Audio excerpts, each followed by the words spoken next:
Alright, so we're going to do an afternoon crow hunt here. Now when you select times to go crow hunting, in my opinion they fly better in the morning. And you can usually hunt them for a few hours in that first morning time frame.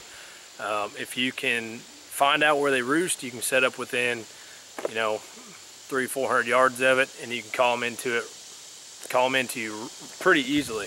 And then after that, you just go to some hot spots that you find or that you've seen crows hang out in, or maybe you hear crows off in the distance. If you can hear them, you can better believe that they're going to be able to hear you.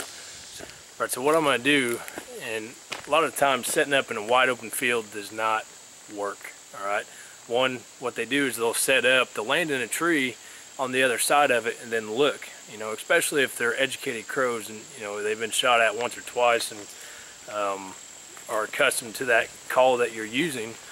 They'll set up and they won't come in. They'll just look and see if it's a real fight or something real is going on. So if you see that happening to you, you need to start looking into cover. All right, going into the woods. What you don't want to do, let's pan around. So what you don't want to do is you don't want to set up into tall timber such as this. Okay, what that's going to do is it's going to put them farther away. They're going to skim them treetops, and it's going to put them farther away from you and making it a harder shot. So you want to go into kind of the thicker underbrush where the trees maybe are 20 foot, 25 foot tall. That way when they skin the top of the trees, they're right in range, and you can put them down right there. Another thing you can look for if you're deciding on an area in the woods is like this. This is an old logging trail, so it's got a cut, it's got an avenue where they can fly down through. So I could set up, and what they'll do is they'll skim the top, and then they'll come in like kamikazes, and they'll go down this logging road. I've done that many times, and it's worked really well for me.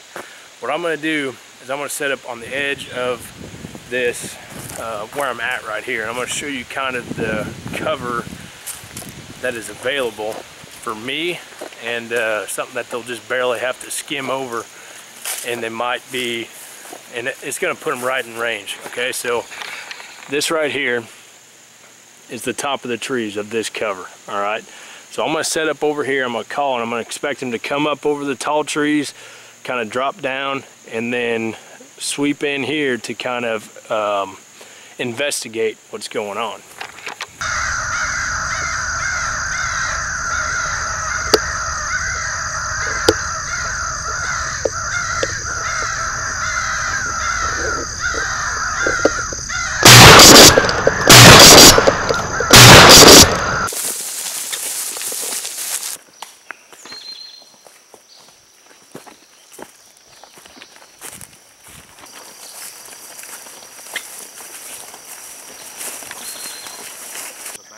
Yeah.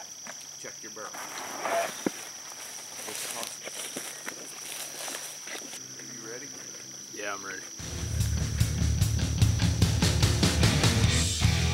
Here it comes. Come over behind you.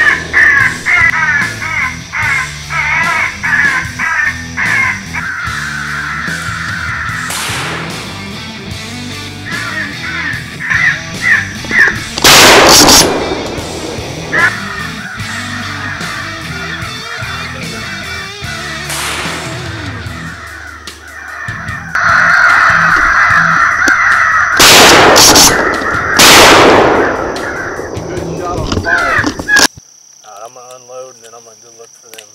Alright, I'm going to try to look for mine, but I am glad to see I'm not the only one that does that, though.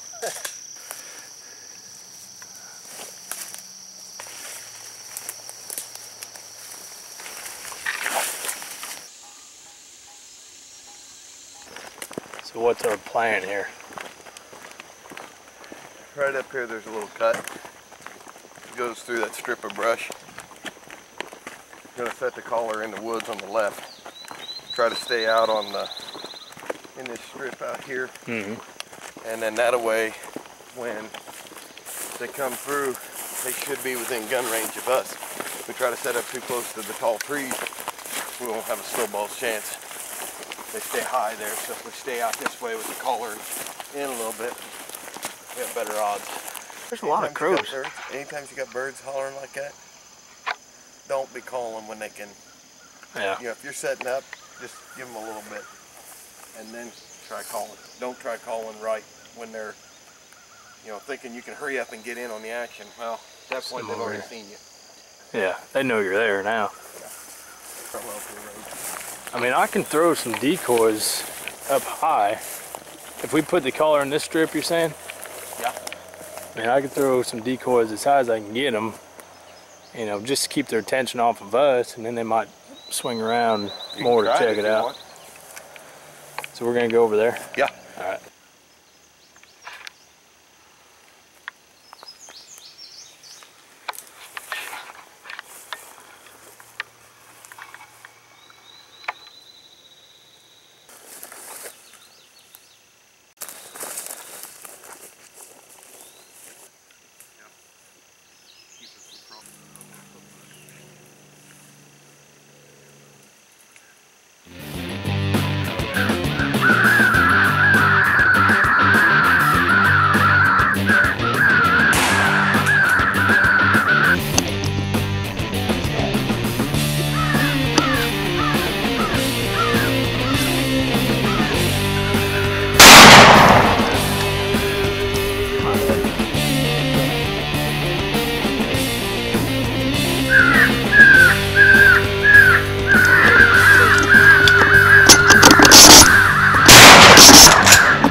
Not fun.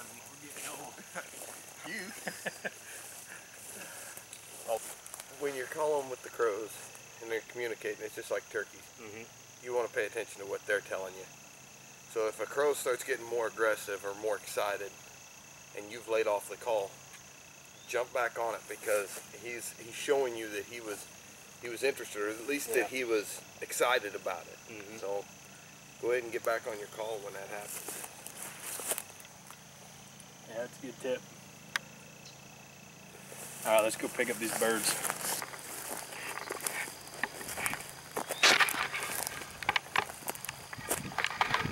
A little tidbit for you guys: if you're crow hunting and you shoot much, take a boar snake, run it through your bore a couple times. Those heavy loads for crows, they have a tendency to gum up the barrel pretty quickly. I think at this point I've probably run through about 10 or 12 shells.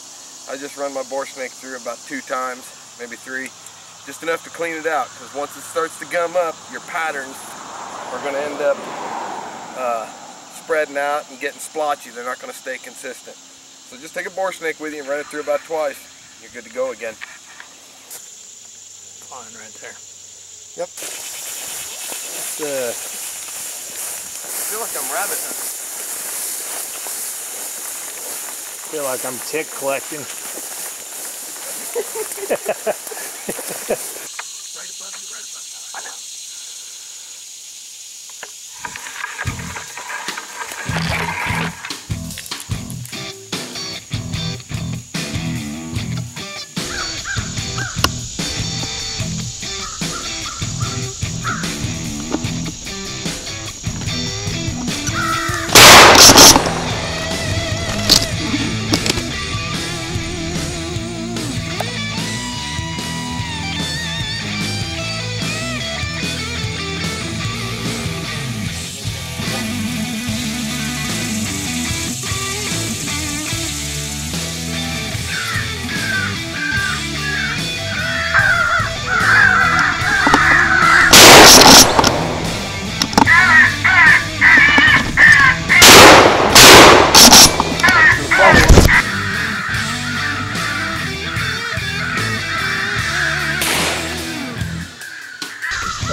So one thing I want to talk about right now, and Kristofer introduced it to me, we both have electronic collars, and he's done it in the past, and what really helped out in some of these sets we were doing is using both collars.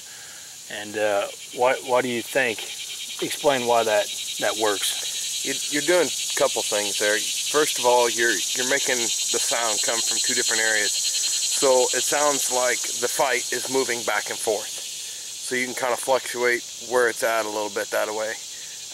The other benefit to it is the more commotion with crows that you get, the better off you are. The more excitement you create, and with two collars, you're creating a lot more excitement. So by having, say, like in this particular case, mine's off to the left more, and then probably 25 yards away is Logan's. And by doing that, we are really throwing the distance quite a bit on them. Like if I shut mine off during the sequence, and after we started shooting or something, then he starts it back up over there, and it sounds like, oh, okay, well, even though there was, the gunshots may have spooked the birds, now the fight has moved a little bit.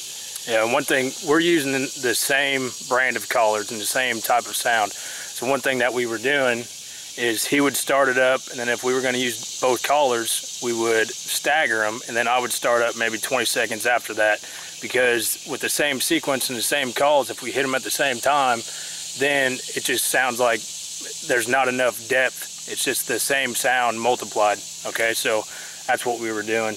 And why do you shut it off after you shoot? Well, it makes sense. It's kind of like this, you know, when a gunfire starts, the crows spook, they're all taken off. Well, if the fight continues, that doesn't make sense to them because they're already getting out of dodge. They don't like it. So by shutting that collar off, you give them, you know, 2, 3, 4 minutes, whatever, and then start it back up. Then it's like, oh, okay, now the fight started back up again. Everything's fine. They think, they think everyone came back to it and started fighting again. Exactly. So yeah, that really, and I've never done that before. I've always just thought, you know, if I kept it playing, then they would just think the fight was so intense that they'd just want to come back. But, you know, now I'm definitely going to stop it each time after we shoot. That was a really, really good thing that I learned today. Something else too, and my collar has the ability to do this, not all of them do, but the flashbang. And all it is it's the minute your gun goes off, your remote detects the sound, and it switches to a sound that you program it to. And in my case, I programmed it to the dying crow. Sometimes that gives you a few seconds for a second pass by before they bug out.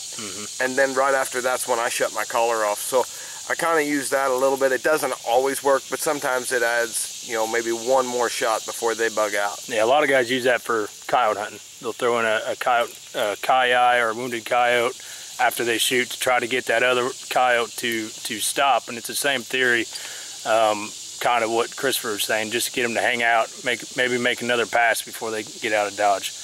All right, so we're gonna go pick up the crows that we just put down, and we're gonna head on to another spot. I think you mean the crows that you put down.